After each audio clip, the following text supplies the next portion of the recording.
one of them showed any appreciation. H.P. Lovecraft's classic tale of horror. Você já pensou como seria vencer a morte e viver para sempre? Conhecer as grandes personagens históricas e presenciar grandes feitos da humanidade? Ou mesmo as invenções tecnológicas que vão ocorrer daqui a 100 ou 200 anos? Em algum momento todos nós desejamos transgredir as leis naturais da vida e da morte, mas já que nada é de graça, qual seria o preço? Ver seus amigos e parentes morrendo um a um, viver uma dúvida eterna sem nunca saber o que tem do outro lado, ou ver seus órgãos apodrecendo aos poucos e você vivo e consciente de tudo isso?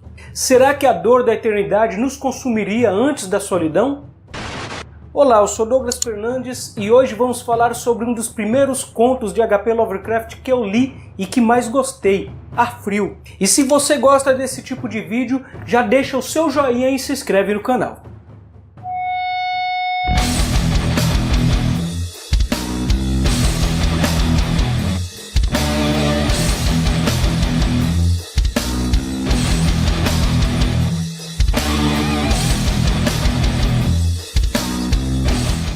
Ar Frio é um conto de terror com toques de ficção científica escrito por H.P. Lovecraft em 1926. No conto nós temos o narrador que explica o motivo de sentir pavor e repulsa cada vez que sente uma lufada de ar frio bater em seu corpo. Descreve aquilo que para outros pode ser comum ou até mesmo agradável, sendo para ele uma coisa detestável e horripilante. Diz o narrador: "O Senhor pede que eu explique por que temo as lufadas de ar frio.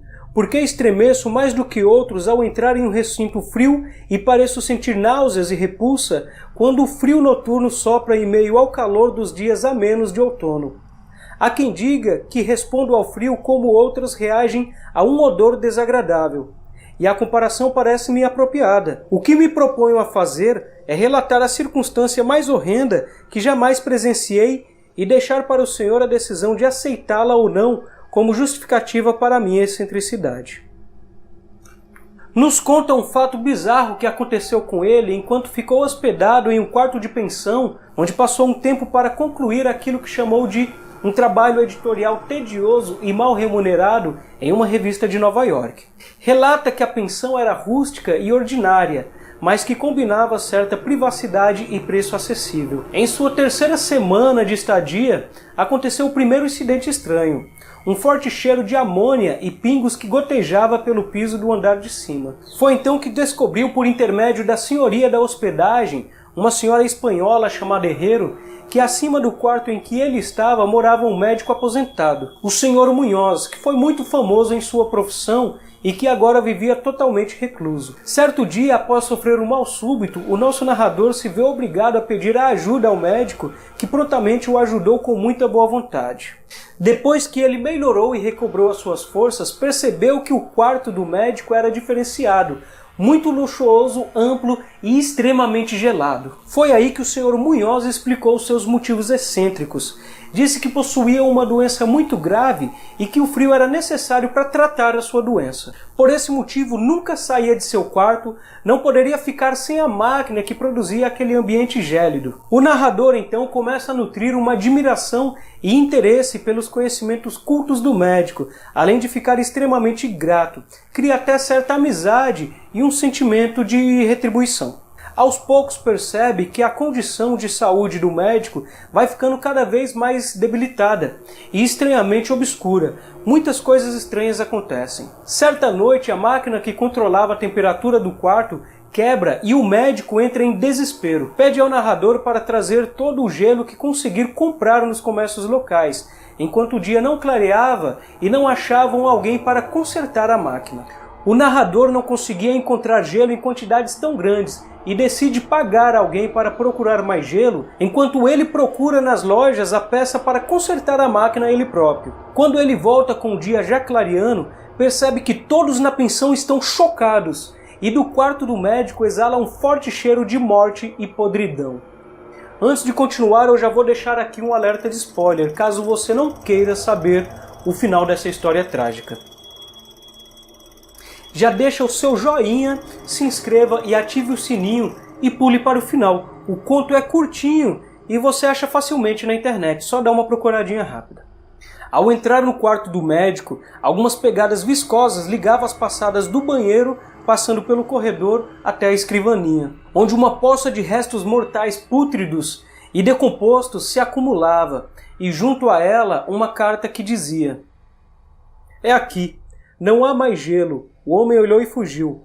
"O calor aumenta a cada instante e os tecidos não têm como aguentar.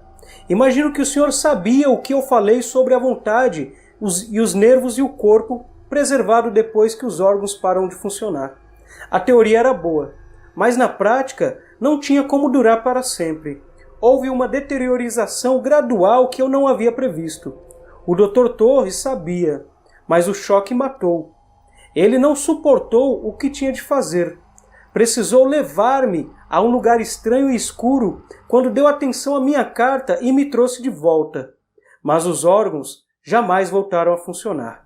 Tinha de ser feito à minha moda, preservação, pois fique sabendo que morri 18 anos atrás."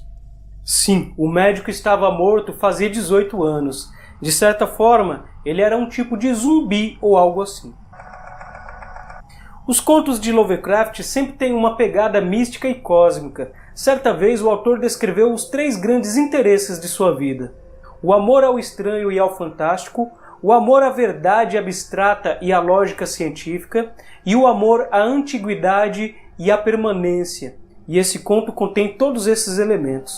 Aliás, esse foi o primeiro livro que eu comprei do autor, uma edição de bolso bem organizada pela editora Edra. A minha edição já está bem surradinha. Além desse conto, também tem Dagon, O que a Lua Traz Consigo, a música de Eric Zahn, que também é muito bom, o modelo de Pickman, o Assombro das Trevas e o famoso O Chamado de Cthulhu.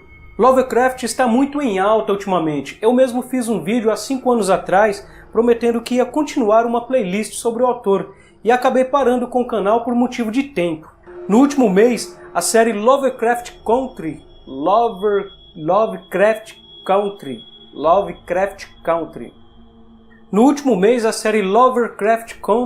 vem chamando bastante atenção, até mesmo por subverter alguns dos valores racistas do autor. Eu ainda não conferi a série, mas estou muito ansioso para assistir. E sim, Lovecraft era muito racista contra negros, judeus e imigrantes. E isso fica evidente até mesmo nesse conto curtinho, Ar Frio. Nesta edição, Guilherme da Silva Braga faz uma breve introdução à vida do escritor e diz: "Na época, o ódio do autor por Nova York, devido em grande parte aos sentimentos racistas que nutria em relação aos imigrantes, foi transformado em contos como Ele, de 1925, O Horror em Red Rock, do mesmo ano, e Ar Frio, de 1926. No conto, o autor descreve os imigrantes espanhóis da seguinte forma: "A senhoria, uma espanhola vulgar e quase barbada que atendia pelo nome de herreiro. Não me aborrecia com fofocas nem com críticas a respeito da luz que permanecia acesa até o avançado da noite em meu quarto, no 3º andar. E os demais inquilinos eram tão quietos e indiferentes quanto se podia desejar, sendo a maioria deles espanhóis só um pouco acima da maior grosseria e da maior vileza." Em alguns contos eu até tenho a impressão que o problema de Lovecraft nem é exatamente o racismo, mas sim o elitismo. Claro que uma coisa normalmente vem acompanhado da outra. Bom, mas isso é um tema para a gente abordar nos próximos contos que a gente vai falar aqui no canal. Eu adoro os filmes inspirados nos contos de Lovecraft e com certeza vou abordar eles aqui também. Aliás, me diz aí alguns filmes que você conhece que foram inspirados nos contos do autor. O seu joinha é uma forma de eu saber que você gosta desse tipo de conteúdo e me incentiva a continuar. Não esqueça de se inscrever e ativar o sininho. Um forte abraço e até o próximo vídeo.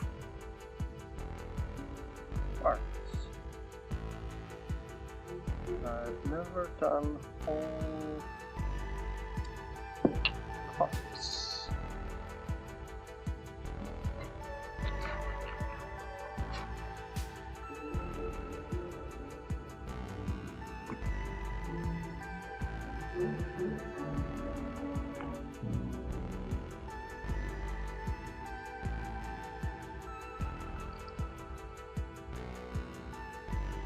Yes.